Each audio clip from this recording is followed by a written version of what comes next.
Olá, queridos, estamos começando mais um Conversa Pública, que agora, além de assistir pela Rede Boas Novas de televisão, pelos nossos canais do YouTube, você pode também assistir em podcast pelo Spotify. Que coisa boa, né?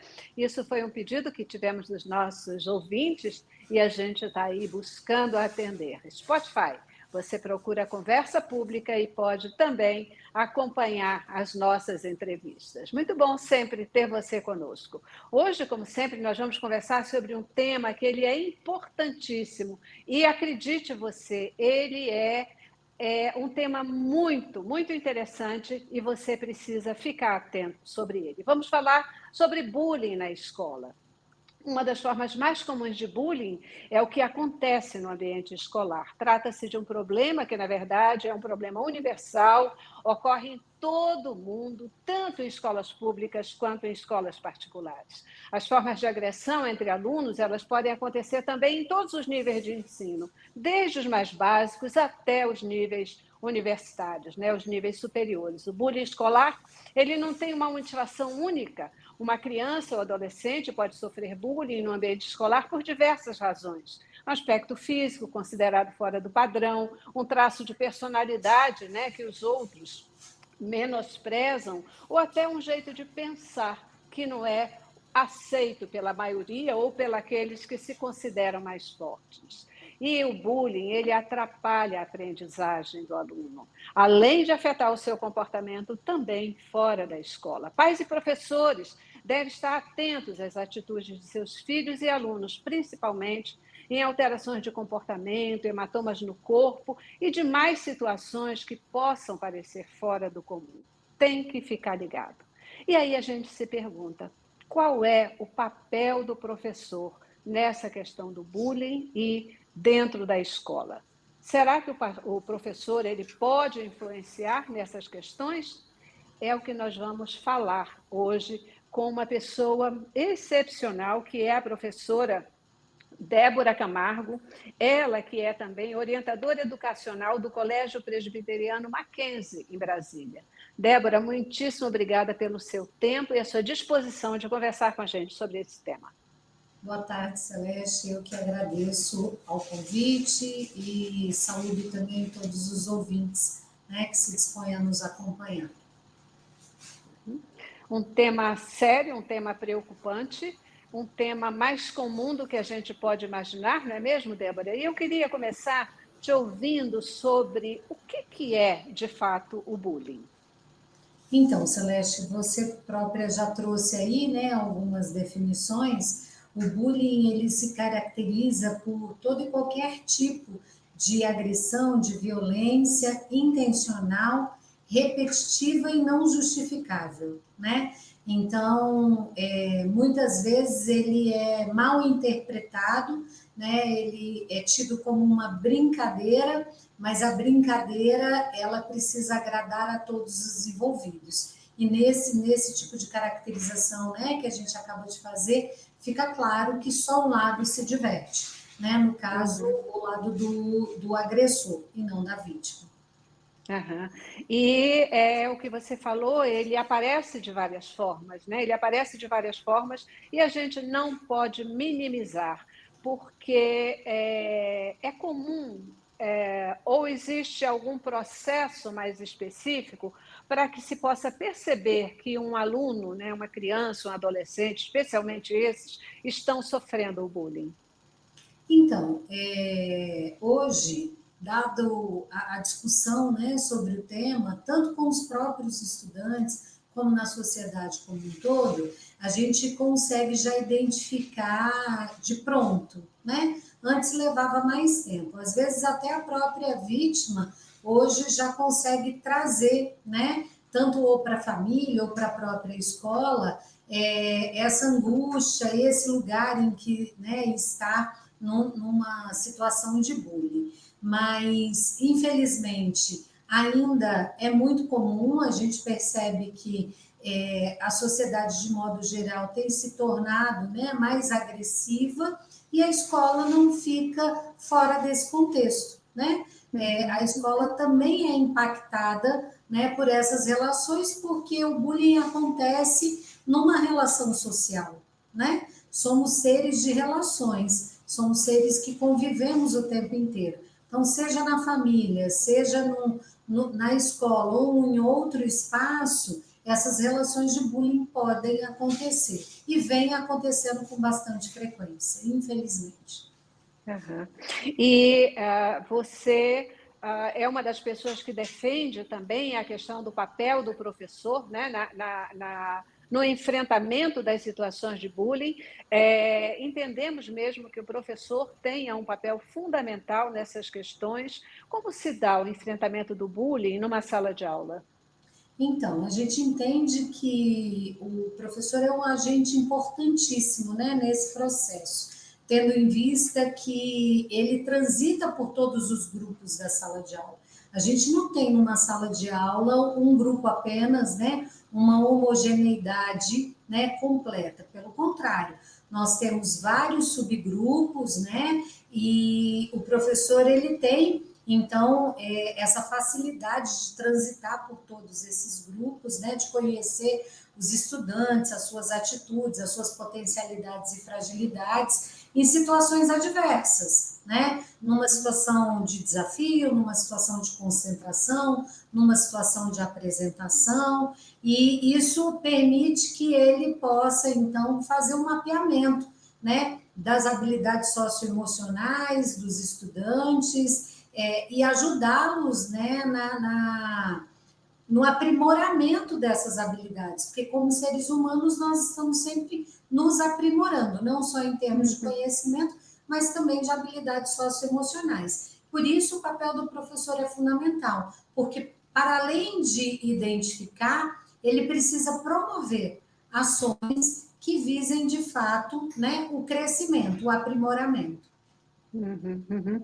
Eu acredito, inclusive, Débora, que o fato de hoje já se ter uma postura mais de enfrentamento por parte dos próprios alunos, né, por parte daquelas pessoas que vêm sofrendo bullying, isso se dá por um trabalho de informação, de se falar sobre o assunto, de se enfatizar a importância, sim, de falar, de entregar, né? Entregar no bom sentido.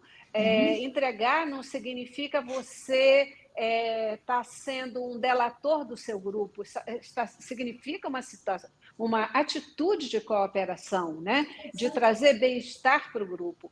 E, nesse sentido, essa postura, esse papel do professor de estabelecer confiança, de poder dar abertura para o aluno falar, ele realmente ganha uma característica fundamental, né? Eu Fundamental. diria, Celeste, que o primeiro papel do professor é o de modelo, de referência, né? Se ele é uma referência de confiança, de vinculação afetiva, de respeito, Perfeito. ele consegue, né, contagiar os seus alunos e fazer com que eles ajam da mesma forma. Então, eu acho que esse é um primeiro ponto, né? Um outro ponto muito importante é o professor entender que ele precisa de fato provocar, propiciar situações em que não só a gente discuta o tema, mas que a Uhum. gente fale sobre os nossos sentimentos, o impacto disso em cada um, porque cada um absorve de uma maneira, cada um sente de Perfeito. uma maneira. Então a gente precisa, a gente brinca que é falar o óbvio, né? Mas o óbvio precisa cada vez mais ser dito, especialmente nos espaços de educação.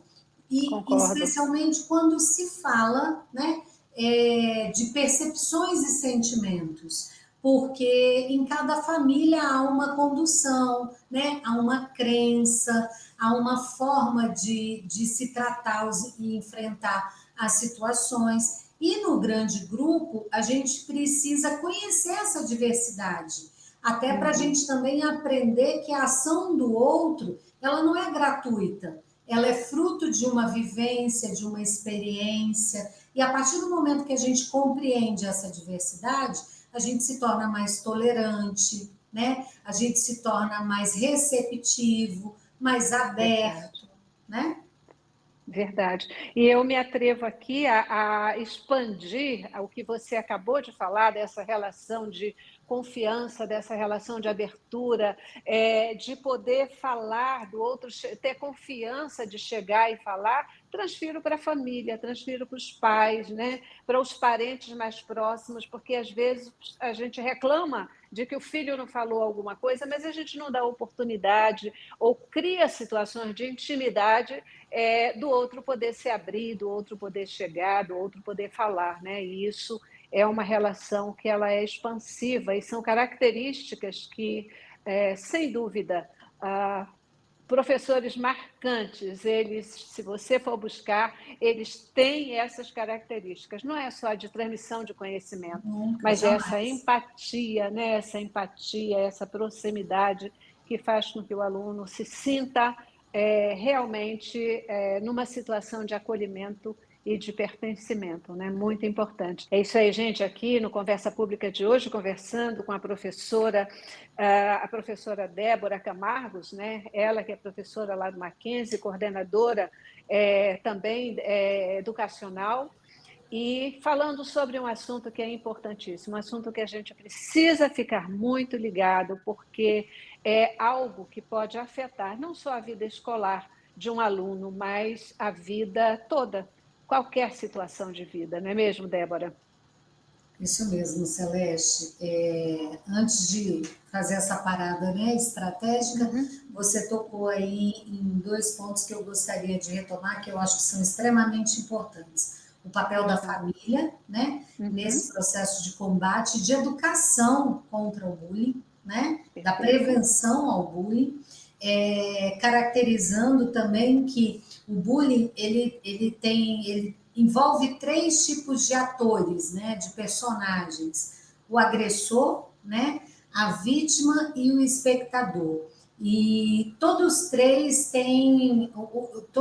papéis são muito importantes e não podem ser deixados de lado, né?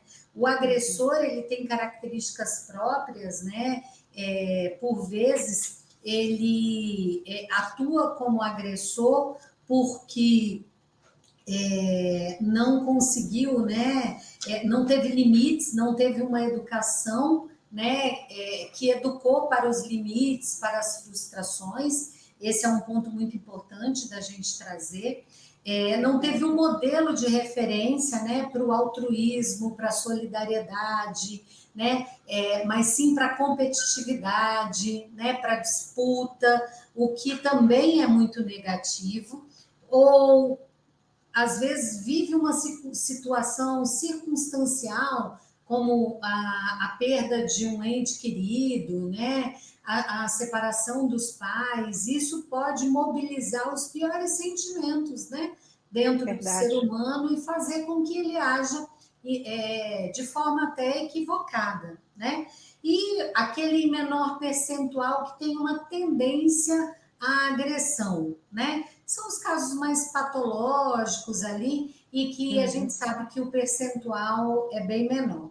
Mas trazendo aí a questão, né, da vítima, a vítima, ou você já bem pontuou isso, é aquela pessoa que ou por um traço físico ou de personalidade se encontra, né, num contexto de diferenciação daquele que o grupo padronizou como aceitável, né? E aí ele passa a ser, então, objeto de críticas, de violência, sejam elas de que ordem. E o espectador, que também é muito importante a gente falar, porque o espectador, ele pode ser a pessoa que deu o start para aquilo parar, né? Para pedir ajuda quando necessário, e ele normalmente fica no papel de espectador porque ele não quer se tornar a vítima, né? Perfeito. Então, a gente precisa entender como os nossos filhos e estudantes, né, funcionam e que posições eles assumem, né, em situações como essa para educá-los, para bem orientá-los, né? E com relação à questão da família, é, é inerente, né? Não tem como pensar a ação dessas crianças e jovens sem esse papel de formação moral e social dessa criança e desse jovem, que inicia na família, né? Se aprofunda na escola, no convívio coletivo, mas a base é dada pela família, né? Então, a família tem um papel preponderante aí. E isso tudo vai gerar nessa criança e nesse jovem esse sentimento de acolhimento e esse sentimento de pertença, né? Agora, quando ele não traz isso do seio da família, né? Essa não está sendo uma construção natural. Ele vem para um grupo maior, ele vai encontrar dificuldades nessa convivência. E aí entra o professor, né, com a sua capacidade de leitura mais ampliada e de realidades diversas, para poder intervir, né, e ajudar essa criança a integrar esse grupo, a se sentir de fato acolhida e pertencente. E aí eu quero também, concordo, né? Realmente eu acho que é brilhante a sua explanação, né, e a sua colocação, porque tudo começa na família, tudo começa na família, né? E esse olhar do professor, tanto para o agressor quanto para a vítima, um olhar de compreensão do contexto em que essa coisa está acontecendo, ele é muito importante, né? Não é só o dedo acusador, mas o dedo da compreensão, do entendimento de qual é a realidade daquela criança, daquele adolescente, daquele jovem que pode fazer toda a diferença, né? Dele continuar sendo um agressor ou dele mudar esse comportamento e ter um outro tipo de atitude perante não só a escola, não só os colegas, mas perante a vida como um todo. Algumas escolas...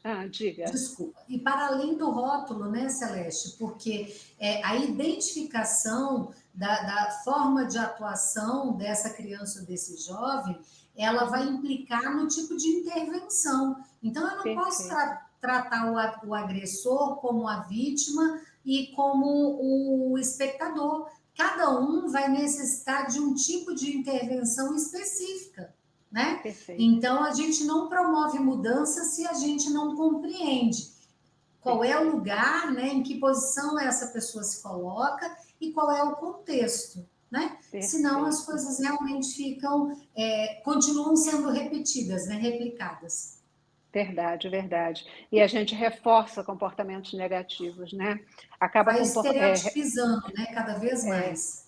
Exatamente, exatamente. É isso aí. Hoje aqui, né, a gente nessa conversa boa com a professora Débora Camargos, ela que é orientadora educacional do Colégio Presbiteriano Mackenzie, lá em Brasília, é também formada em pedagogia com habilitação e orientação educacional, especialização em psicopedagogia, portanto, completamente aí capacitada para compreender e nos trazer informações importantes sobre o bullying, especialmente no contexto da escola. Débora, fala para mim, algumas escolas elas têm dificuldade de reconhecer que no seu contexto, que dentro daquela instituição de ensino acontece o bullying? Se tem, por que isso acontece?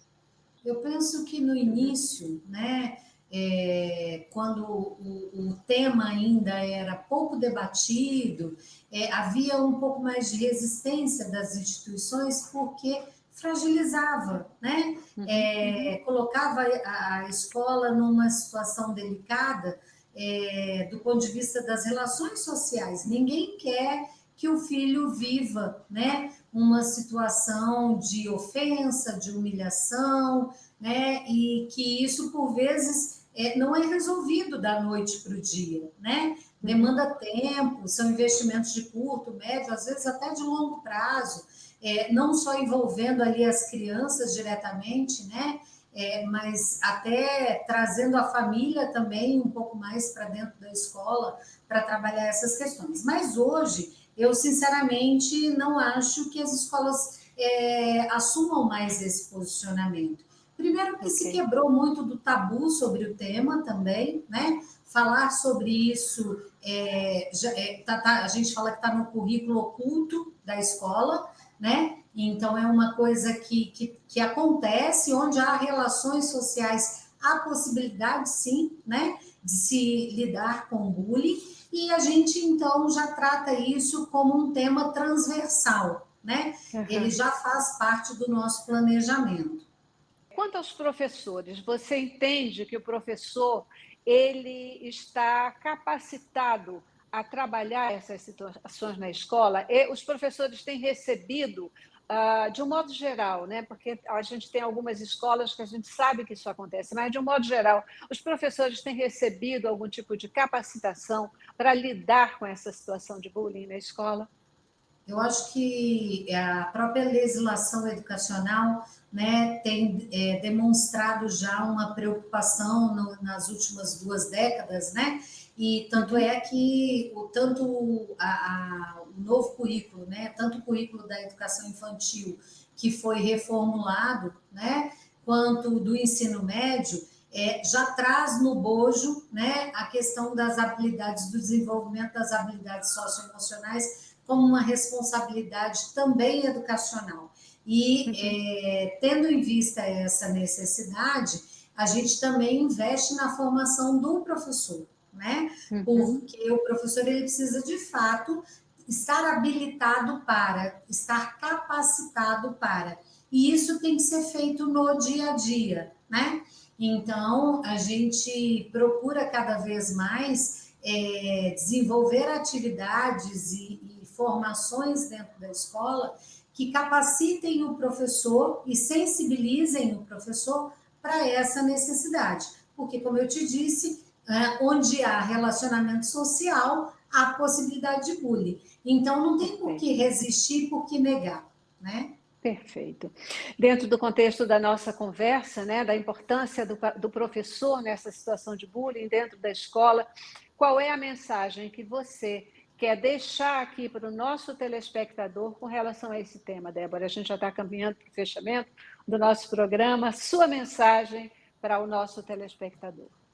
Bom, eu penso que as escolas que têm o cuidado, né, e a preocupação em construir combinados e regras claras e cumpri-las, né, que demonstram coerência, justiça, transparência nas ações, estimulam uma cultura de paz, de cooperação e não de competição, né, promovem o autoconhecimento, fomentam a identidade do grupo, o sentimento de pertença, né, e compreendem o erro como parte do processo educativo, né, e aproximam, promovem ações formativas para as famílias, para os professores, são instituições que estão comprometidas com o combate ao bullying, né?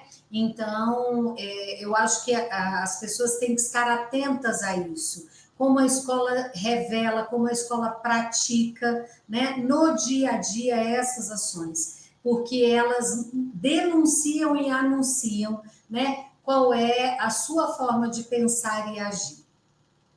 E isso é cumprir o papel da escola, né? Isso é Verdadeiramente. realmente, verdadeiramente cumprir o papel da escola. Muito bom. Muitíssimo obrigada, Débora, pela sua presença conosco, por essa conversa, né, importantíssima e que certamente traz muita orientação para todos nós. Muitíssimo obrigada mais uma vez. Eu Ok? que agradeço, Celeste. Boa tarde. Boa tarde. Obrigada a você também que participou conosco nessa conversa de hoje. Até a próxima.